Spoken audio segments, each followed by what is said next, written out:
And right now, yes, they have a bit of counter crowd control, but it's really lacking compared to Onic Esports. Well, ladies and gentlemen, the draft is set for game 1. Aura Fire, and as well as Onic Esports, they will head to the Land of Dawn. So let's witness together to see the conclusion for game 1. Here early on already, you can say that Kabuki has actually opted to go for Demon Slayer instead of the normal high and dry, the usual emblem that we see him taking. A lot of teams, a lot of players have been experimenting with different emblems on this Fanny because that's just how weird or how dynamic the hero is. You can go with the Demon Slayer, you can go with the high and dry, you can go for the Festival of Blood as well. And I think no one has really found the right solution, so all these teams are just scrambling to try and see which exactly is the most efficient emblem. You talked about the Petrify Gushin, and I guess it wears here. Sans on the Petrify. Oh. Yeah, you can see here the Cables jumps in onto his Keyboy, forcing him to use the flicker early. Whew. No first blood just yet here in the first minute. Aura Fire, it seems like they are hungry for that first blood. They're definitely going to have more control early on here. And honestly, we'll just see how they go for this right here. I think what Onic lacks right now is that range. If CW gets shut down, I honestly think Aura are going to have the upper edge. Aura definitely has a lot of pick-off potential, a lot of burst in the early game, but Onic Esports, with the crowd control, right, they can be relatively secure. We saw that Aura Fire used a lot of resources to try and pick off Keyboy on that Ruby, but burning that flicker, he's able to actually survive. So I think that will be the story of the game. Can Aura Fire catch Onic Esports off guard when their crowd control tools, their disengages, are not available to use? We'll have to see here, ladies and gentlemen, again. Aura Fire high here with this Popol and Koopa. I guess it makes sense. It can stun out the Gushin, but apart from that, it's gonna have a good time actually against the Beatrix. There you go. Here, Kyrie here picking up the turtle. Oh, Sans with that petrified goat. Oh! Gets taken down the top side though. CW with a solo kill. And now Onic Esports with the smart disengage. That is a disaster, man. All across the map, Onic Esports find success and they find a 1k gold lead. A solo kill coming in from CW against high on the Popol and Koopa. We have mentioned that when Kabuki gets flexed into the jungle position, High has a very limited time and experience in that gold lane, and it definitely shows. Onic Esports, they can use this as, you know, a key to victory almost. It's very hard now, right, for Aura Fire, because what they could have played with was that winning lane in the gold lane, the Beatrix, Popol and Koopa lane, which Popol and Koopa should have a little bit of an edge in, especially early on. Now that the Beatrix is able to get that first kill on the board, it's going to help CW with those item power spikes. So Aura need to now rotate around to that top side, which they're doing. People here taking a chunk of damage, but no follow-up, no commitments just yet. Sans collects his Genius Wand. Oof. The Gushin in the mid lane, that's a lot of damage, man. I had questions about it myself, but Sans has showed it's something to consider. And of course, there you go, Facehugger. The rotation cuts off there. Facehugger without Purify, he isn't able to escape, as we are now looking Talent's prediction by X 4-2. Yeah, I mean, it's not looking good at all right now for Aura Fire. And for me, for my prediction, because currently, Aura Fire aren't utilizing that winning lane they have in the gold side, right? They're actually playing around the jungle and around the turtle, which I really don't think Aura Fire can win. Like, in those team fights, you're up against a lot. But Fatal Links connects onto his Keyboy here. He gets taken down instantly. We can see here's Kabuki. He wants CW. Oh my god, CW is in trouble. Ooh. With no spell in hand, he gets taken down. Aura Fire responds back here in the 4th minute. Oh my god, Sans! Killing spree for him as he catches Lilia. And now we can see her boost initiating onto his 2 members. No follow-up damage. Onic Esports though, they also respond back. Just as I mentioned, literally, they do that play, right? They play around that top side, the gold lane a bit more, and now they're already going for the turtle. Aura is looking for the pickoffs, the burst damage, but Onic Esports, they're able to match Aura Fire's aggression purely based on the fact that their individual players are just so adept at playing aggressively. CW able to get a 1v1 kill. Of course, Sans on that Gushin, man. With the Petrify, he is relentless. Facehugger once again just taking a lot of aggression as Kabuki is forced to try and help out. This is the only thing that Aura Fire is slightly ahead. The clear in the midway, but now Kabuki jumps in on towards Evoy, not the right target. Kyrie will collect that lethal wonder. Emblem-wise, something significant here, Rashi. Demon You mean Slayer, as Donnie? you mentioned, for Kabuki and Kyrie. Ooh, gone. But I think the Mystery Shot for Sans will allow him to snowball a lot more, and that is scary, man. If he can get rolling, we've seen what Kyrie can do, and I think Sans, being, he used to be a jungler as well, so he definitely has that killer instinct, and Aura Fire, they do not want to underestimate that at all.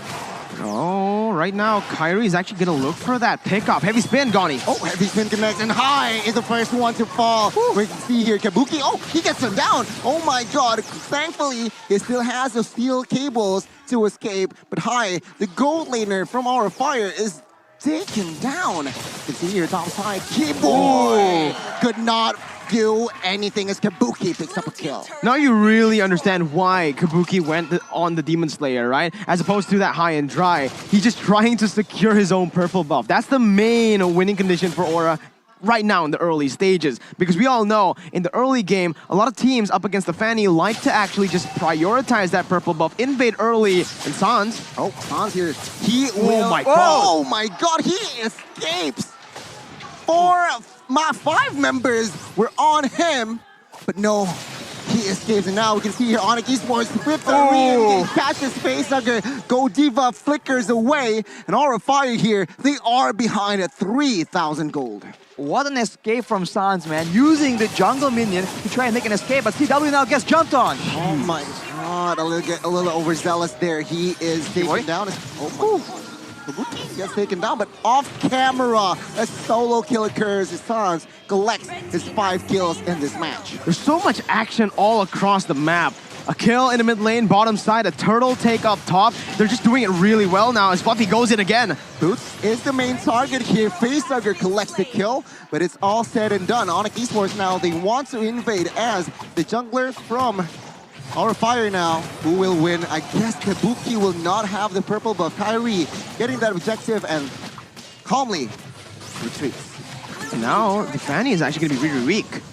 Exactly, the stun though on towards Kyrie, and it seems like Godiva high. Facehugger not enough damage yet. Jumps in towards Facehugger.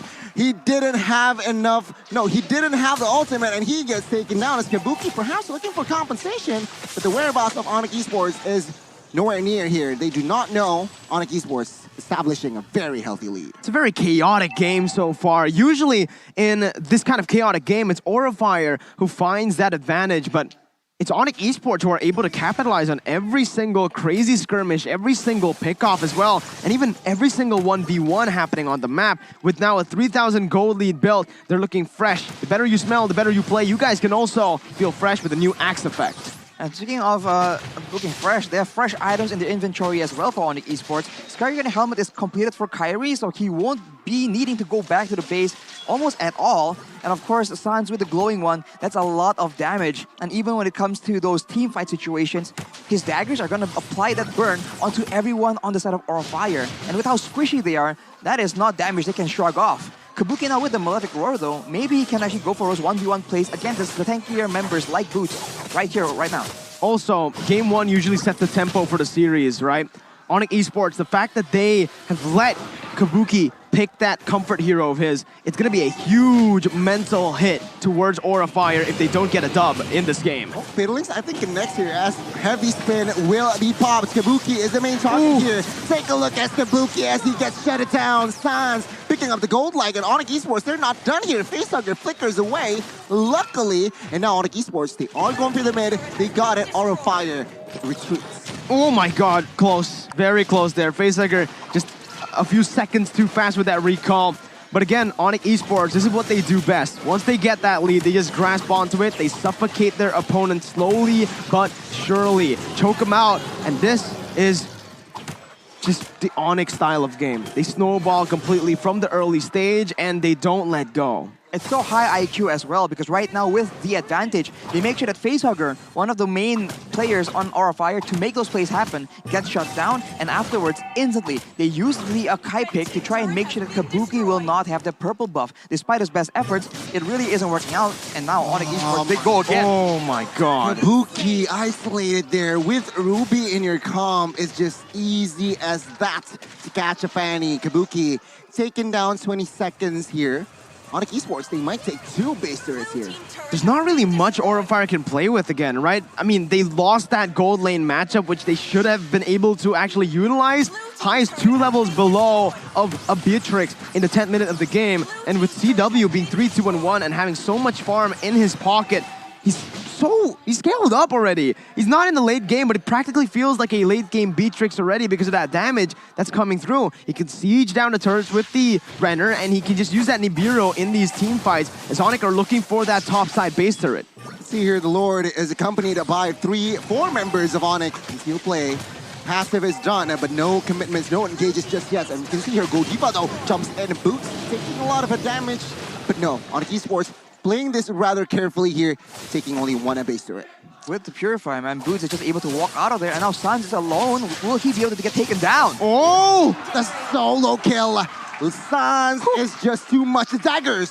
Picking up the kill here. Kabuki gets taken down 3 times. 9,000 gold lead in the 11th minute. Not a good chase. It's looking desperate as well. Aura Fire are really getting desperate, going for those crazy Hail Mary plays, and it's not working out. Onic Esports are simply too far ahead for these cheesy engages to work for Aura Fire, as Onic are going to capitalize. Oh my god, Keyboy catches Facehugger as Sans will take the double. Boots though will find a kill as well, as now 3 members trying to defend the base. 5 members from Onic will try to focus on the base, and CW, he wants the base and he gets it.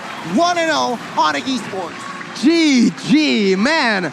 Onic Esports, the draft was phenomenal to counter the Fanny, but again, I did not expect every single lane to win in that fashion, in that way.